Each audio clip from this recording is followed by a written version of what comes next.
हे दोस्तों, कैसे हो? तो दोस्तों, बहुत दिन से आप लोग रिक्वेस्ट कर रहे थे, मैं कमेंट पढ़े जा रहा था कि भाई तुम अपना लैपटॉप का कॉन्फ़िगरेशन बताओ। तुम कौन सा लैपटॉप यूज करते हो, तुम किस लैपटॉप में ब्लेंडर चलाते हो, किस लैपटॉप में एनिमेशन करते हो। तो यार, मैं बहुत दिन से सोच रहा था कि यार ये वीडियो बना दूं, तो आज टाइम मिल गया और आज मैं यही वीडियो लेके आया हूं। तो आज मैं अपने इस लैपटॉप का, ये जो लैपटॉप है मेरे पास, देखो, ये लैपटॉप का मैं आज कॉन्फ़िगरेशन आपको बताने वाला हूं। इसका एंड पूरा एक एक चीज बताऊंगा। तो ये है लेनोवो का लैपटॉप मेरे पास। तो ये है लेनोवो का आइडिया पैड 145 S145। तो ये मेरा मॉडल है, ये मॉडल है, ये सीरीज है Lenovo idea pad S145 series है ये। अब इसके पूरा अंदर का कॉन्फ़िगरेशन बताता हूँ कि इसमें मैं मतलब क्या क्या है, रैम कितना है, इसका स्पीड कितना है, मेमोरी का, और बाकी एक एक चीज, विंडो कौन सा डाला है, सब कुछ मैं आपको बताऊंगा। और मैं ब्लेंडर भी चला के दिखाऊंगा कि इस वाले पर्टिकुलर लैपटॉप में ब्लेंडर मेरा कैसा चलता है। ठीक है। तो दोस्तों, जरूरी नहीं है कि आपको जो है ना बहुत ही हाई फाई और बहुत ही महंगा लैपटॉप ले लोगे तभी ब्लेंडर चला पाओगे। अब आप मिनिमम टू मिनिमम जो कॉन्फ़िगरेशन है वो भी बताऊंगा कि छोटे छोटे मतलब कितना सबसे कम कॉन्फ़िगरेशन आपके लैपटॉप में हो और ब्लेंडर चल जाए, वो भी बताऊंगा। ठीक है। तो बहुत हाई फाई टेंशन लेने की जरूरत नहीं है। अगर आप बिगिनर हो तो आपके पास एक ऑप्शन है कि आप इनके ब्लेंडर की लोअर वर्जन्स को भी ट्राई कर सकते हो जब तक कि आप सीख रहे हो। हाँ, हो सकता है कि इसमें आपको ज़्यादा फीचर्स और ज़्यादा चीज़ें मिले नहीं, लेकिन ठीक है यार, सीखने के लिए तो एटलीस्ट स्टार्ट तो हो। लोअर वर्जन भी ट्राई कर सकते हो, जरूरी नहीं है कि लेटेस्ट वर्जन ट्राई करो ब्लेंडर के। और जो कॉन्फ़िगरेशन है वो आपके लैपटॉप में जो भी कॉन्फ़िगरेशन है उस पर आप ब्लेंडर चला सकते हो।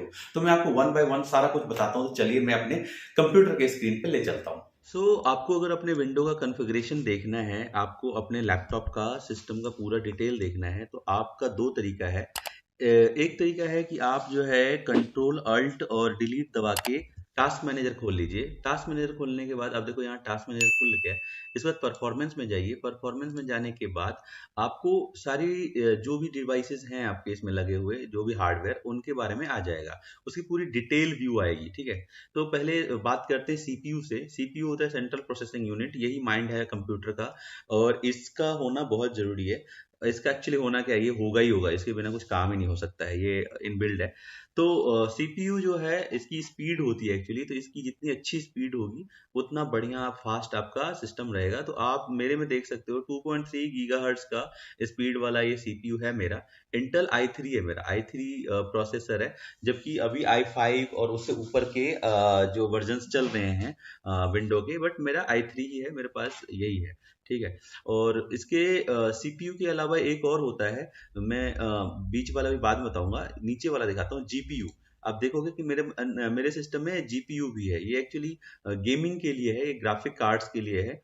ठीक है। तो इंटेल एच डी ग्राफिक्स 620, ये मेरा ग्राफिक कार्ड डला हुआ है। तो अगर आपका गेमिंग लैपटॉप चाहिए, गेम खेलना है, और या फिर आपको आई मीन एनिमेशन में थोड़ा सा फास्ट रेंडरिंग करनी है, या फिर आपको थोड़ा सा ग्राफिक डिजाइन पे काम करना है, तो इन सब काम में जीपीयू का होना बहुत जरूरी है। तो आप देखोगे कि मेरे पास सीपीयू के साथ साथ जीपीयू भी है।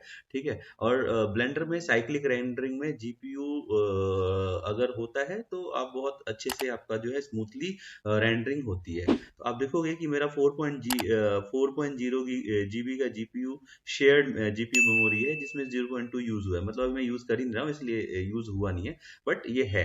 ठीक है। इसके अलावा अब तो ये मैंने आपको बता दिया। GPU is actually I think it's gaming processor unit शायद। ठीक है। या फिर ग्राफिक होगा। एक बार आप जीपीयू वर्सेस सीपीयू, ये आप गूगल पे सर्च करिएगा तो पूरी डिटेल आपको मिल जाएगी। आते हैं बात आगे। तो ये है मेमोरी। मेमोरी में मतलब आपका रैम। रैम में आप देखोगे 8 जीबी का रैम है मेरा। ठीक है। और जिसमें से 7.09 यूज हुआ है। सॉरी, 8 जीबी का रैम है मेरा, और यहाँ पे है यूज 4.1 जीबी का यूज हो रखा है। अवेलेबल 3.8 जीबी है। और बाकी इसकी और भी इन डेप्थ डिटेल्स हैं, बट आपको इतने जानने की जरूरत नहीं है। मेन आपको ये देखना है कि इनकी ये क्या है, तो कितना जीबी का है। तो 8.0 जीबी का है, और इसकी स्पीड है यहाँ पे मेरी, और ये दो स्लॉट मेरे सिस्टम में दोनों यूटिलाइज है, वो दिखा रहा है। ठीक है। इसके आता है डिस्क। अब मेरे पास ना दो डिस्क है, डिस्क जीरो जो कि DEF है, और डिस्क वन जो कि सी है। ठीक है। सी डिस्क जो है मेरा SSD है, और DEF जो है वो हमारा HDD है। ठीक है, इन दोनों के बारे में बताता हूँ। पहले एचडीडी के बारे में बताता हूँ कि ये क्या है। ये मेरा एक टीवी का मतलब 932 जीबी दिखा रहा है ना, मतलब ये अराउंड एक टीवी का हो गया। एक टीवी का डिस्क है मेरा, हार्ड डिस्क लगा हुआ है। ठीक है, क्या हुआ था कि मेरे पास पहले यही था, इतना ही था, और मेरा सिस्टम थोड़ा स्लो चल रहा था इसके वजह से। ठीक है, आई मीन कॉन्फ़िगरेशन में बहुत चीज़ें बहुत स्लो चल रही थी। तो मैंने क्या किया, फिर बाद में शॉप पे गया तो उन्होंने क्या किया, मेरा और 4 जीबी का मेमोरी भी था, तो मैं इसलिए स्लॉट 2 यूटिलाइज दिखा रहा है। तो मेरा उन्होंने क्या किया, 4 से 8 जीबी, 4 जीबी का ऐड कर दिया रैम, और एक एसएसडी डिस्क जो है एडिशन कर दी हमने। एसएसडी कुछ 2000 तक में आ गया, 256 जीबी का वो एसएसडी हार्ड डिस्क, और 1500 के आसपास मेमोरी आ गया मेरा, 4 जीबी का वो रैम। ठीक है, तो एसएसडी को करके उसमें हमने डाल दिया विंडो, अपना विंडो उसमें डाल दिया, और हार्ड डिस्क को यूज करता हूँ, जो ये हमारा 1 टीबी का हार्ड डिस्क है, इसको यूज करता हूँ डाटा स्टोरेज के लिए, और इसमें विंडो चलाता हूँ एसएसडी में।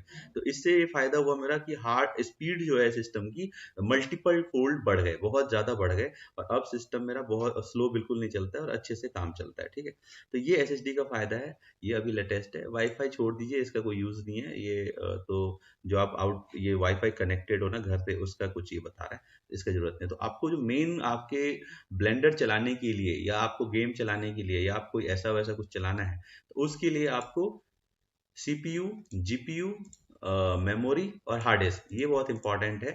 ठीक है, तो सीपीयू आपका सेंट्रल प्रोसेसिंग यूनिट हो गया, जो 2.3 गीगाहर्ट्ज है।